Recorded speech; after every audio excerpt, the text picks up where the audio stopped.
Nous démarrons avec deux présentations qui porteront sur les données cliniques. Nous débutons avec la présentation de Dr. Anita Burgen. Dr. Burgen est professeure d'informatique médicale à l'Université de Paris-Descartes. Elle dirige en France une équipe de recherche de l'INSERM sur l'intégration de données et l'aide à la décision. Elle est aussi chef du service d'informatique de l'hôpital européen Georges Pompidou et de l'hôpital Necker Enfants Malades. Dr. Burgen, vous avez 30 minutes. Ensuite, nous aurons 15 minutes d'échange avec la salle.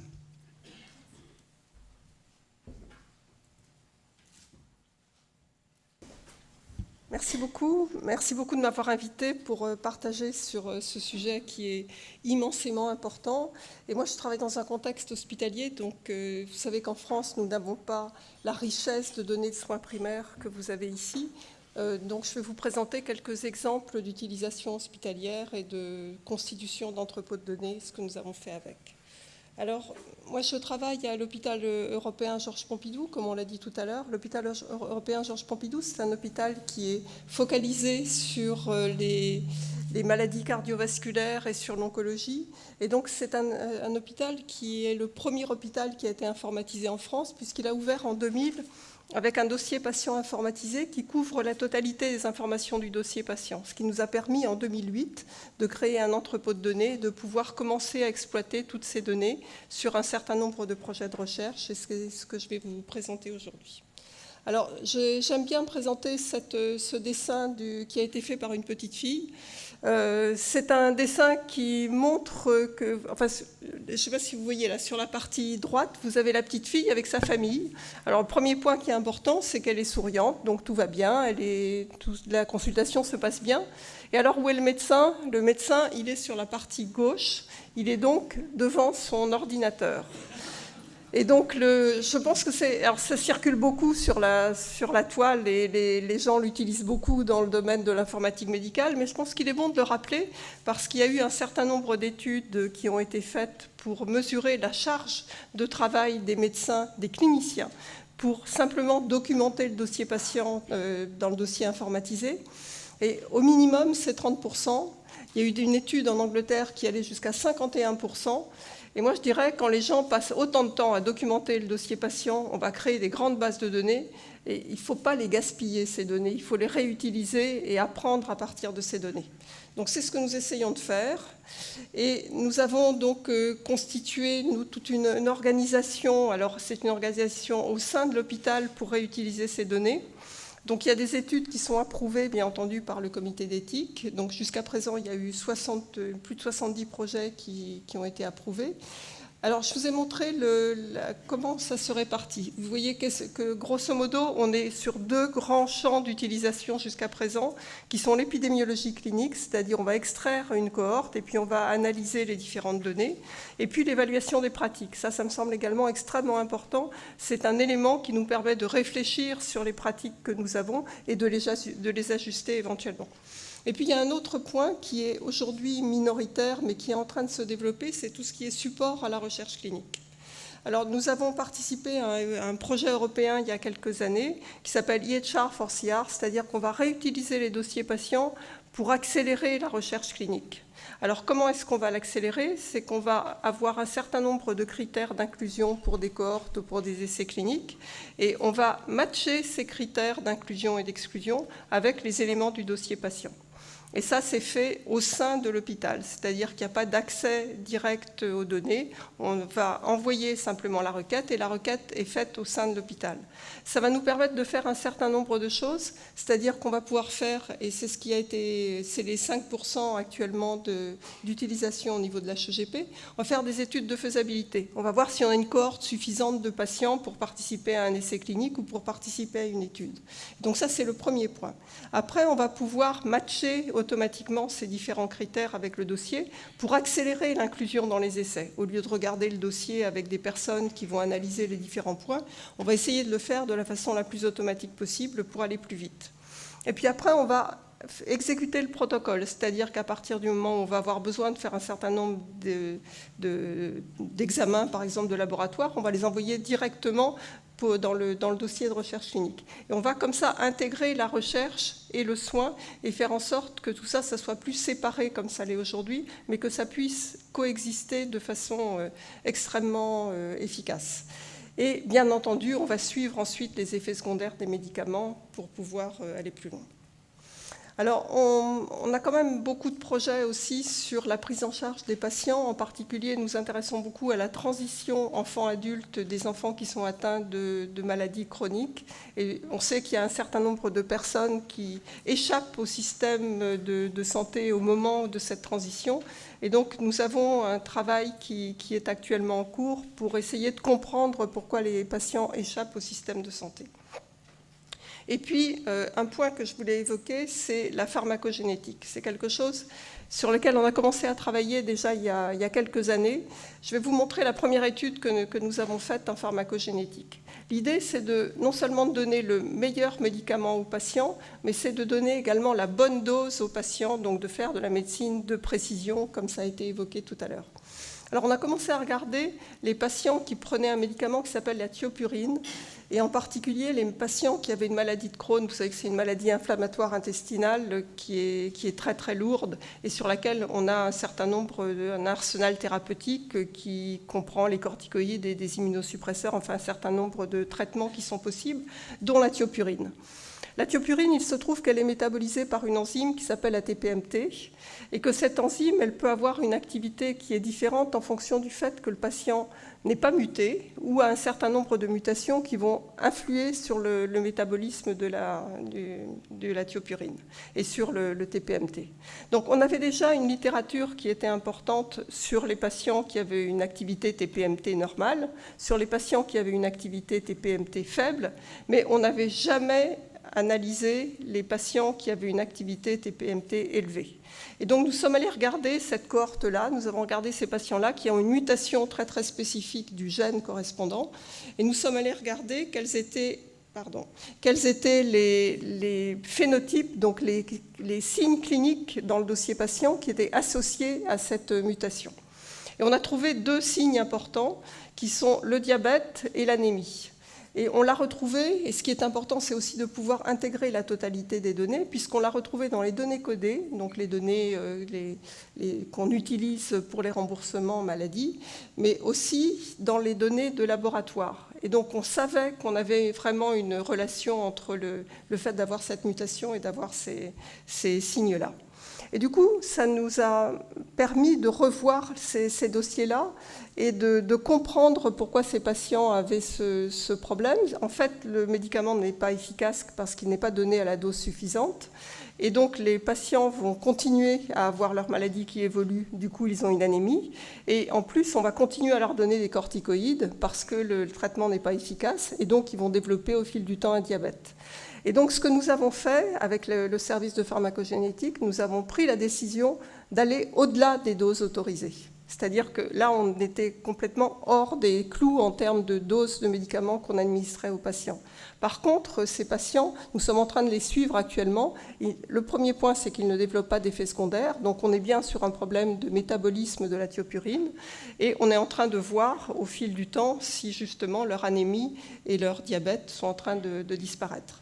Donc ça me semble un point important. Donc, je vais passer directement à une autre étude que nous avons faite. Alors ça, c'est une étude plus sur l'évaluation des pratiques. Nous avons un centre de référence à l'hôpital Pompidou sur l'hypertension, et nous avons regardé quelles étaient les pratiques concernant le traitement de l'hypertension. Et alors, nous avons eu une surprise, c'est que nous nous sommes aperçus que nous ne traitions pas les hommes et les femmes de la même façon. Donc les recommandations, en tout cas les recommandations que nous avons en France, ne nous demandent pas de traiter différemment les hommes et les femmes, sauf que dans la pratique, les traitements sont différents. On donne beaucoup plus de bêta-bloquants aux femmes, on donne beaucoup plus de diurétiques, alors qu'on en donne très peu aux hommes. Et donc ça nous a interrogés sur les pratiques que nous avions. Et je voulais quand même évoquer un point, corollaire par rapport à l'intelligence artificielle qui a été évoquée. il est clair qu'il y a deux types d'intelligence artificielle. Il y a une intelligence artificielle où on a des règles de bonne pratique qu'on implémente et puis qu'on va pouvoir faire fonctionner sur des dossiers pour prendre la décision. Et puis, il y a des mécanismes d'intelligence artificielle qui vont prendre des grandes bases de données et qui vont extraire des règles à partir de ces bases de données. Il est clair que si vous prenez la base de données de l'hôpital Georges Pompidou pour traiter les patients hypertendus, vous n'allez pas traiter les hommes et les femmes de la même façon. Et je pense que ça, c'est une interrogation que nous devons avoir concernant l'utilisation de ces bases de données. Autre point, c'est quelque chose, dans les systèmes de santé apprenants, je pense qu'à un moment donné, de toute façon, on crée des grandes bases de données, mais ça doit servir à la prise de décision ensuite pour le patient à titre individuel. Et donc la première publication qu'il y a eu sur ce sujet, elle est déjà ancienne, elle date de 2011, mais elle a été faite par l'équipe de Stanford qui voit arriver une jeune fille atteinte d'un lupus, enfin un tableau clinique extrêmement grave et qui a un syndrome néphrotique, un risque thromboembolique. Et la question se pose, est-ce qu'on doit mettre cette petite fille sous anticoagulant ou pas ? Alors, il n'y a pas de recommandation, il n'y a pas de guidelines. Ils regardent dans la littérature, ils ne trouvent pas d'informations permettant de guider la décision. Ils essayent de se mettre d'accord entre pédiatres, ils ne se mettent pas d'accord. Et alors, qu'est-ce qu'ils ont fait ? Ils sont allés regarder leur entrepôt de données, ils sont allés regarder leur base de données, ils ont fait la requête pour avoir exactement les mêmes signes que la patiente qu'ils avaient devant eux, et ils ont regardé ce qui avait été fait. Ils ont regardé quelles personnes avaient été mises sous anticoagulants et ce qui leur était arrivé, et ceux qui n'avaient pas été mis sous anticoagulants. La petite a été mise sous anticoagulants, elle est partie en bonne santé, en meilleure santé en tout cas de l'hôpital. Et donc leur conclusion, ça a été de dire nous avons pris la meilleure décision possible en fonction des meilleures données, des meilleures connaissances que nous avions. Et c'est la première fois qu'on voit arriver dans cette prise de décision le fait qu'on aille vers une base de données et qu'on compare un tableau clinique au tableau clinique de la base de données. Alors, quelque part, ça a été une première publication, mais nous faisons ça tout le temps dans l'autre hôpital dans lequel je travaille, qui est l'hôpital Necker Enfants Malades, qui est un hôpital qui fait beaucoup de maladies génétiques, qui voit beaucoup de patients atteints de maladies rares. Et pour moi, c'est vraiment un exemple d'hôpital translationnel ou d'hôpital qui fait un système de santé apprenant. Sur la photo que vous avez là, c'est l'Institut Imagine, qui est l'institut de recherche associé à l'hôpital. Donc, cet Institut Imagine, eh bien, dans les premiers étages, ce sont des boxes de consultation. Les patients viennent en consultation à l'Institut Imagine pour être suivis pour leurs maladies rares. Et puis, ce que vous avez au-dessus, c'est tous les labos de recherche. Alors ça, typiquement, c'est un système de santé apprenant. Les gens parlent entre eux, les gens échangent, et d'emblée, les connaissances bougent, les données bougent entre les différents étages. Et donc, sur ce dossier, nous sommes particulièrement intéressés à comment nous allions pouvoir, nous, informaticiens médicaux, aider la prise en charge des maladies rares. Alors, juste pour rappeler un petit peu, les maladies rares, il y en a beaucoup, ce qui fait que les maladies sont rares, mais le nombre de patients atteints de maladies rares est très important, puisqu'on considère qu'on a à peu près 7000 maladies rares. Ça touche 350 millions de personnes dans le monde, donc il y a beaucoup de personnes qui sont atteintes de maladies rares si on les cumule. Et faire le diagnostic, c'est très compliqué. J'aime bien l'expression qui a été donnée ici, c'est pas chercher une aiguille dans une botte de foin, c'est chercher une aiguille dans une pile d'aiguilles. Et effectivement, c'est un petit peu ça les maladies rares, c'est comment, sur des cas particuliers, on va réellement faire le diagnostic. Ce qu'on constate aussi sur les maladies rares, c'est que 40% des médecins généralistes et 24% des spécialistes indiquent qu'ils n'ont pas le temps de travailler sur ces diagnostics, qu'ils les connaissent très mal, et donc il va falloir apporter des systèmes qui vont les aider à faire les diagnostics pour ces patients. Donc le résultat de ce contexte-là sur les maladies rares, c'est que les patients voient en moyenne 7 médecins avant d'avoir le bon diagnostic. Le temps moyen entre l'apparition des symptômes et le bon diagnostic est très long, puisqu'il peut aller jusqu'à 20 ans, et il est quasiment de 5 ans en moyenne. Et beaucoup de patients, enfin 40% des patients, indiquent qu'à cause du retard au diagnostic, eh bien, la prise en charge n'a pas été optimale. Et donc, notre idée, c'est d'améliorer justement le diagnostic chez ces patients et de faire en sorte qu'on aille beaucoup plus vite sur le diagnostic et qu'on les prenne mieux en charge. Alors, que disent les patients par rapport à ça ? Eh bien, là, j'ai pris un site canadien, justement, sur que disent les patients. Les patients, ils disent, eh bien, il faut que nous soyons actifs dans la prise en charge de notre maladie, et il faut qu'on prenne en compte tous les symptômes que nous exprimons. Absolument tout, ce n'est pas simplement un symptôme, sinon le bon diagnostic ne sera pas fait. Ils disent, eh bien, il faut aussi qu'on puisse faire, nous, notre recherche sur Internet en mettant toute notre liste de symptômes pour essayer de trouver le bon diagnostic nous-mêmes. Eh bien, moi, je pense que nous pouvons aussi faire ça sur nos bases de données. Et les patients disent, eh bien, en fait, toutes les données, tous les nouveaux cas vont être des nouveaux cas qui vont permettre d'aller plus loin dans la connaissance de la maladie et chaque cas va participer à l'amélioration des connaissances. On est typiquement sur des notions de système de santé apprenant puisqu'on veut utiliser toutes les sources de données pour l'aide au diagnostic, on veut considérer tous les symptômes et les utiliser pour faire le bon diagnostic, on veut apprendre à partir des données, on veut partager les données parce que ce sont des maladies rares et qu'il faut partager et il faut fournir des systèmes d'aide au diagnostic qui soient des systèmes un petit peu plus sophistiqués qu'aller rechercher sur Internet ce qui a été déjà décrit sur la toile. Alors c'est ce que nous essayons de faire aussi dans pour un type de pathologie. Nous intéressons en particulier aux ciliopathies. Alors les ciliopathies, qu'est-ce que c'est? Vous savez, vous vous souvenez de ce que vous avez appris jusqu'à présent sur les cellules. Les cellules, elles ont des cils. Et donc, toutes les cellules ont des cils qui peuvent être mobiles ou immobiles. Et donc, comme les cils sont ubiquitaires, eh bien, ça va concerner toutes les cellules de l'organisme. Mais il peut y avoir des mutations qui vont intervenir sur le fonctionnement des cils des cellules. Et ces mutations, elles peuvent intéresser le cil proximal, donc la partie proximale du cil, le cil distal ou la partie intermédiaire du cil. Et donc, il y a plein de gènes qui vont intervenir sur le cil, sur le métabolisme du cil en tant que tel. Et donc, on va avoir toute une variété de gènes qui vont intervenir et on va avoir toute une variété de signes cliniques et de phénotypes, vu qu'il y a des cils partout et des cellules partout. Donc, on a donc un ensemble de maladies rares qui sont des ciliopathies, et ces maladies, elles sont extrêmement sévères. En particulier, il y a un certain nombre de patients qui sont atteints d'insuffisance rénale, et c'est une insuffisance rénale qui arrive très très tôt. Ce sont des enfants de 12 ans qui sont insuffisants rénaux, transplantés, etc. Donc c'est quelque chose qui arrive très très tôt dans la vie avec des signes qui sont importants. On sait que l'insuffisance rénale, c'est quelque chose qui va augmenter le taux de morbidité et qui va en plus pouvoir avoir un certain nombre de conséquences sur la vie quotidienne. Par ailleurs, on sait que 25% des gens qui ont une insuffisance rénale n'ont pas de diagnostic sur leur insuffisance rénale. Donc notre idée, c'est de dire, eh bien, dedans, il y a forcément des ciliopathies qui s'ignorent. Et donc notre idée, c'est de pouvoir justement apprendre à partir de tous ces cas-là, de pouvoir tous les collecter et de pouvoir compléter nos connaissances sur les ciliopathies. Donc en plus, comme les cils, comme je vous l'ai dit, sont sur toutes les cellules et que ça peut toucher beaucoup d'organes, eh bien si on trouve un traitement sur une certaine mutation du cil, eh bien on va pouvoir traiter tout un ensemble de signes, tout un ensemble de maladies qui sont des maladies qu'on considérait jusqu'à présent comme des maladies complètement différentes, mais sur lesquelles on va trouver une explication commune et sur lesquelles on va peut-être pouvoir proposer un traitement commun.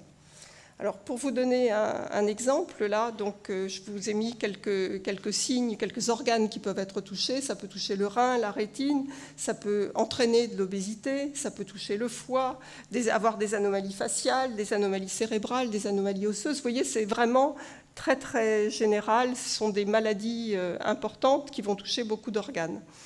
Et en plus, c'est un mécanisme qui est complexe parce qu'on connaît un certain nombre de mutations qui sont associées à la ciliopathie. On connaît par exemple NPHP1. Sauf qu'il ne suffit pas d'être muté NPHP1 pour avoir une ciliopathie grave et se retrouver en insuffisance rénale transplantée à 12 ans. Certains patients ont cette mutation NPHP1, on les connaît parce qu'ils font partie de la famille de patients atteints, et pour autant, ils n'ont pas de maladie grave, ils vont se retrouver en insuffisance rénale à 60 ans, par exemple, ou beaucoup plus tardivement.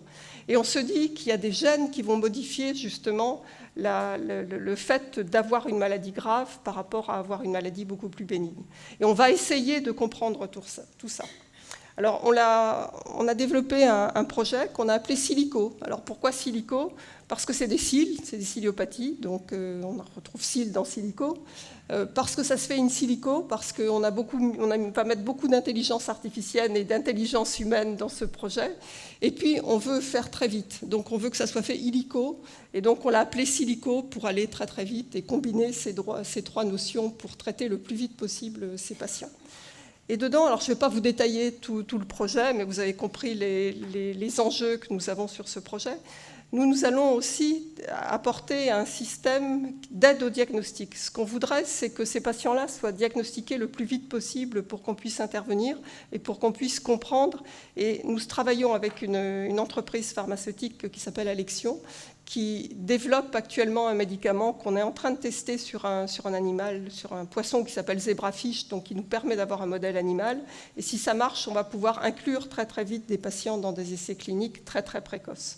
Donc vraiment, c'est un travail combiné et les bases de données prennent une importance extrêmement importante puisque ces bases de données, c'est ce qui va nous permettre de construire des systèmes d'aide au diagnostic et d'augmenter nos connaissances au fil du temps, au fil du projet. Alors si on dit intelligence artificielle, quel type d'intelligence artificielle on va bien pouvoir mettre en œuvre dans nos problématiques de ciliopathie ? Quand on regarde l'intelligence artificielle aujourd'hui, ce qu'on voit, c'est essentiellement ce qu'on appelle du deep learning, c'est-à-dire de l'apprentissage profond à partir de grandes bases de données. Alors ça marche très bien dans certains cas. Et je vous donne juste un exemple, mais il y en a plusieurs actuellement. C'est l'utilisation donc de l'intelligence artificielle pour faire du diagnostic des petites lésions cutanées que nous avons. Donc ça, vous en avez beaucoup entendu parler, ça a été très médiatisé en Europe en tout cas, et je pense ici aussi.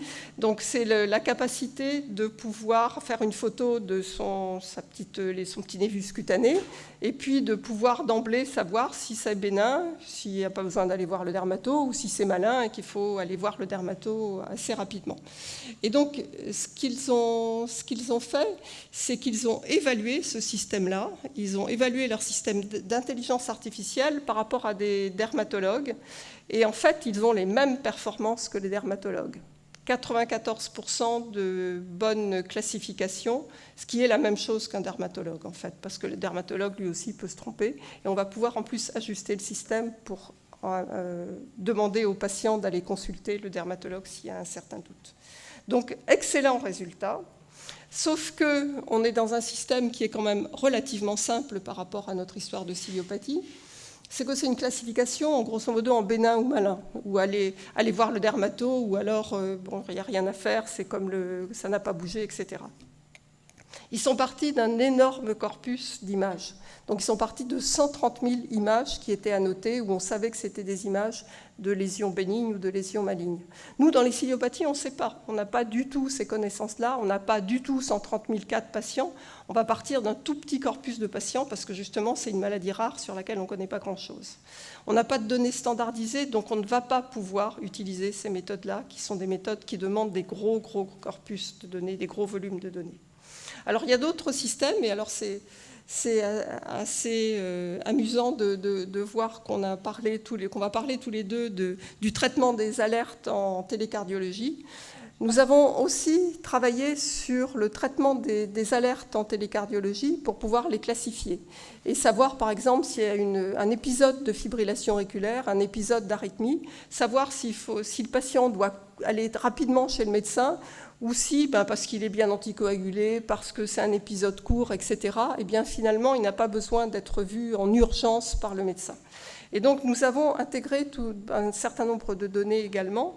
Et là, nous avons, comme il y a un certain nombre de règles pour prendre en charge les arythmies chez les patients donc, qui portent un défibrillateur implantable, eh bien, on a implémenté ces règles-là. On n'est pas parti sur du deep learning avec un gros volume de données pour apprendre des nouvelles règles. Les règles, on les avait et donc on les a implémentées. Et donc c'est un système d'intelligence artificielle basé sur des connaissances qu'on a a priori. Et on a fait d'excellents résultats puisqu'on avait 98% de bonnes classifications et aucun patient n'était sous-évalué. C'est-à-dire que quand il y a eu les 2% correspondant au fait qu'il n'y ait pas vraiment 100%, c'est des patients qu'on adressait aux cardiologues alors que ce n'était pas vraiment urgent. Donc il n'y avait aucun risque pour le patient et ça, donc, on l'a testé sur un certain nombre de dossiers. On est dans un cas là où on est sur des connaissances préalables qu'on a. On sait comment traiter les arythmies, on sait à quel moment il faut demander l'avis du cardiologue. Et on n'a pas besoin d'un gros corpus, mais on a besoin de connaissances. On a besoin de règles, on peut les implémenter. Et là, on va faire des systèmes intelligents, finalement assez faciles à mettre en œuvre et qui vont en plus pouvoir continuer à apprendre à partir des données qui s'accumulent. Et dans les ciliopathies, on n'est toujours pas dans ce cas-là parce qu'on n'a pas de règles, on ne connaît pas assez de connaissances pour pouvoir les implémenter, et donc il faut qu'on apprenne à partir des données. Ça va être un système vraiment, c'est typiquement un système de santé apprenant qui va au fil du temps engranger des connaissances, engranger des données, des nouvelles connaissances, des données, etc. Et donc nous avons pris une optique différente, nous allons travailler sur des méthodes de recherche de patients similaires. C'est-à-dire qu'on connaît un certain nombre de patients qui ont des ciliopathies. On va regarder dans nos grandes bases de données quels sont les patients qui ont les mêmes signes cliniques ou alors qui ont les mêmes mutations quand on a des données génomiques. Et on va regarder, pour ceux qui ont les mêmes mutations, est-ce qu'ils ont les mêmes signes cliniques? Et on va apprendre, on va engranger les données. Et pour ceux qui ont les mêmes signes cliniques, de quelle mutation, quelles sont leurs données génomiques. Et on va engranger comme ça toutes les données. Donc on va faire des calculs de similarité sur les données cliniques et des calculs de similarité sur les données génomiques. On va tout mettre ensemble et on va apprendre au fur et à mesure des données qui arrivent. Notre idée, c'est vraiment de pouvoir réduire le temps au diagnostic et de pouvoir orienter très très vite les patients vers les bons cliniciens pour pouvoir bien les prendre en charge. Et donc, on va établir un modèle et on l'évaluera à partir d'un certain nombre de dossiers patients. Alors, quand on travaille dans les hôpitaux, français en tout cas, parce que vous avez peut-être beaucoup plus de données codées, nous sommes quand même tous à constater que nos données codées ne nous permettent pas de résoudre tous nos problèmes d'études. Et donc nous avions fait une étude, par exemple, sur la maladie cœliaque. La maladie cœliaque, vous savez, c'est l'intolérance au gluten. Enfin, je pense que vous êtes très sensibilisés dans ce pays sur la maladie cœliaque. Donc nous avions regardé dans nos dossiers patients quelles étaient les comorbidités, quelles étaient les autres pathologies qui étaient associées à la maladie cœliaque, en particulier, donc, enfin, par rapport aux maladies digestives, en tout cas, on regardait toutes les autres pathologies, de la thyroïde, du diabète, des problèmes cutanés, etc. Et ce que vous avez ici sur cet histogramme, c'est la répartition entre l'apport des données codées par rapport aux données textuelles. Alors, en bleu, c'est ce qu'on ne trouve que dans les données codées. En gris, c'est ce qu'on trouve à la fois dans les données codées et dans les données textuelles. Et en rouge, c'est ce qu'on ne trouve que dans les données textuelles du dossier patient. Notre conclusion, c'est qu'il faut développer des systèmes qui vont nous permettre d'extraire un certain nombre de concepts à partir du dossier patient, d'extraire en fait des données à partir du dossier patient, à partir des données textuelles. Et donc, c'est ce que nous sommes en train de faire. Nous avons développé un système qui est open source, que vous pouvez tester et télécharger, qui nous permet, à partir, vous faites une requête et vous allez regarder tous les concepts, toutes les données qui sont associées à cet item sur lequel vous faites la requête. Donc ici, j'ai mis un exemple qui est une mutation, en fait, c'est MECP2.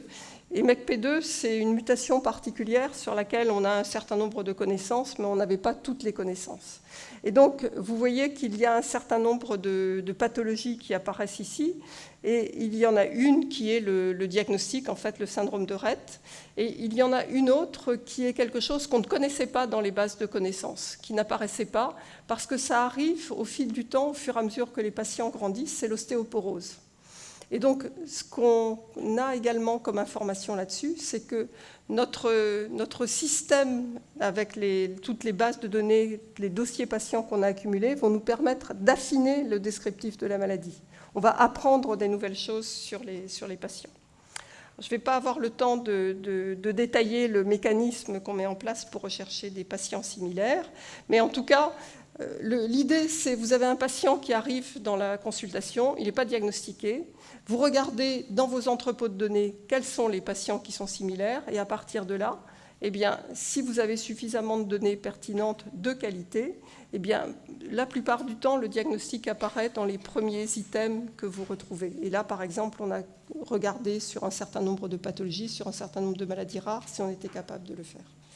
Alors, je voulais vous montrer des exemples où on mélange vraiment le soin et la recherche. Je pense que c'est en grande partie ça, les systèmes de santé apprenants, c'est que les frontières entre recherche et soins sont des frontières qui tombent, et ce sont des frontières qu'on doit faire tomber justement pour mettre en place de la médecine de précision, pour pouvoir continuer à apprendre au fur et à mesure, parce que les connaissances qu'on a à un moment donné, eh bien, c'est des connaissances qui vont être évolutives dans le temps et qui vont nous permettre d'aller beaucoup plus loin. Alors j'ai présenté ces aspects-là aussi dans le contexte d'un groupe de réflexion d'éthique en France, et avec l'idée que finalement recherche et soins c'est la même chose, et que quelque part une base de données, un entrepôt de données, c'est comme une mémoire collective.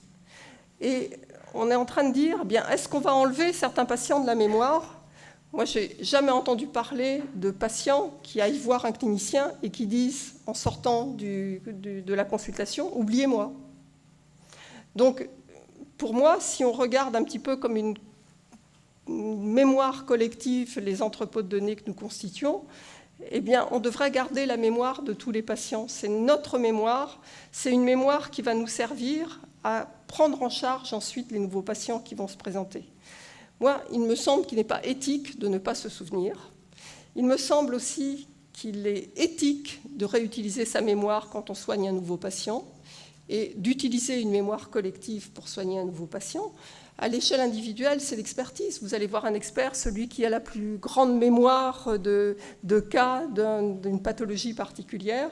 Donc, c'est la même chose, je pense, au niveau collectif, et il faut que nous allions dans ce sens-là dans le cadre des systèmes apprenants, où on a un certain nombre de plateformes qui sont des plateformes qui mélangent soins et recherche, comme on l'a dit, et qui n'ont pas de vision cloisonnée entre ces éléments-là.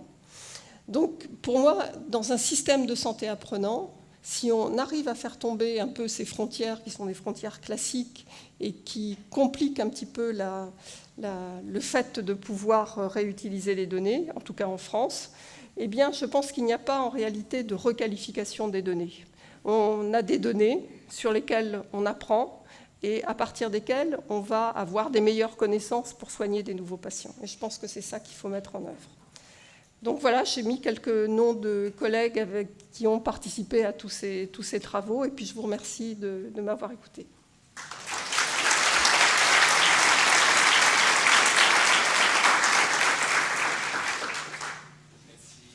Merci infiniment, Dr. Borgen. Je vais prendre 2 questions. Alors, on va faire ça vite. D'abord, je pense qu'on doit tous saluer le leadership des organisateurs de cette conférence-là. Vous avez une foule ici ce matin.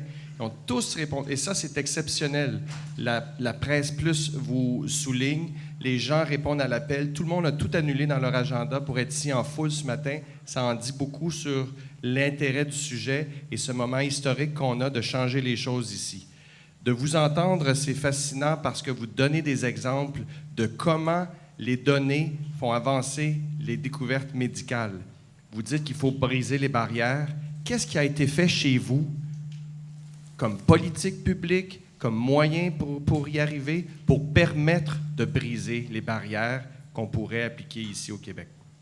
Et moi, c'est Luc Sirois de Prompt et directeur général de cette organisation du financement de la recherche numérique au Québec, directeur général de Hacking Health, mouvement de création et d'innovation en santé, et du Conseil du numérique du Québec pour informer le gouvernement sur les nouvelles pratiques à adopter en numérique au pays. Alors, je dois dire que c'est assez compliqué de briser les barrières. À partir du moment où les barrières, pour moi, elles sont assez traditionnelles. C'est-à-dire qu'on a considéré pendant longtemps, avec l'image de la recherche clinique, qu'il y avait d'un côté la recherche et d'un autre côté le soin. Et faire tomber ces barrières-là, c'est assez compliqué. Donc nous sommes en train de mener une action au sein de l'Institut Imagine et de Necker, parce que si on n'a pas cette perméabilité soins-recherche pour les maladies rares, on n'y arrivera pas. C'est impossible de pouvoir soigner des patients atteints de maladies rares si on n'a pas une politique beaucoup plus ouverte. Donc les actions concrètes, en fait, elles visent à faire venir les gens. Vous savez, on a une autorité, nous, pour la protection des données de façon générale qui s'appelle la CNIL, de faire venir donc les gens de la CNIL dans un certain nombre de réunions. Vous savez que le système également par rapport à à la protection des données est en train de changer en Europe, puisqu'on va devoir prouver qu'on est dans un contexte où on sécurise les données et où on ne peut pas réidentifier toute donnée qui est utilisée. Donc la sécurité, je pense que c'est un point important. Nous essayons de communiquer sur le fait que nous sécurisons les données, que nous avons un système qui est un système qui garantit que les données ne sont pas distribuées, ne sont pas réutilisées par des gens qui n'en auraient pas le droit. Et nous sommes en train, avec l'Institut Imagine, avec l'hôpital Necker et les associations de patients qui sont présentes, en particulier, on a des associations très efficaces de cardiopathie congénitale qui veulent voir justement le devenir des patients atteints de cardiopathie congénitale quand ils deviennent adultes. Eh bien, nous avons tout un groupe nous constituons un groupe de pression et nous espérons pouvoir faire alors, ce qu'on appelle un Sénat hors les murs, c'est-à-dire faire venir les politiques à Imagine et leur exprimer, tous, patients, chercheurs, médecins, pourquoi il faut aller dans ce sens-là. Je ne sais pas si ça marchera, parce qu'il y a par ailleurs des gens qui sont très, très, très frileux, mais en tout cas, nous essayons de convaincre le politique que c'est pour le bien des gens. Merci pour cette excellente présentation. Vous avez dit en introduction qu'environ 30 à 50 du temps des cliniciens était dédié à collecter les données des patients. Mais ma question, je ne sais pas si vous avez réfléchi à ça, mais est-ce que c'est plus long de collecter les données dans un système intelligent que de le faire dans un système non intelligent, un dossier papier ou une banque de données qui n'est pas vraiment questionnable? Moi, je pense que c'est moins long dans un système intelligent, parce que le système intelligent va vous proposer un certain nombre de choses et va comprendre un certain nombre de choses au moment où vous saisissez. Je pense aussi qu'il y a des mécanismes qui sont en train de se mettre en place qui impliquent beaucoup plus les patients dans la collecte de données. Et ces mécanismes qui impliquent les patients, on est en train de les mettre en œuvre, par exemple, en oncologie, pour avoir tous les éléments de la toxicité des traitements qui sont donnés en oncologie. Mais de plus en plus, les patients sont là, les patients apportent un certain nombre de données. Mais il faut vraiment être conscient d'une chose, c'est que nous ne pourrons pas, à partir du moment où les cliniciens passent autant de temps à rentrer des données dans le système. Quand j'entends certaines personnes, pour faire de l'épidémiologie ou autre, qui disent on va faire des questionnaires, on va les faire remplir encore des données, je dis non. Ils remplissent déjà beaucoup de choses. Ils sont en particulier en capacité de fournir un certain nombre de données textuelles. Exploitons déjà ce que nous avons, exploitons-le du mieux possible. Impliquons les gens sur l'exploitation des données, et pas sur l'idée qu'on va saisir des données encore supplémentaires et les faire passer de 30 à 50% et de 50 à 70%. Je crois que ce n'est pas possible. Les cliniciens ont besoin de temps avec les patients. Merci.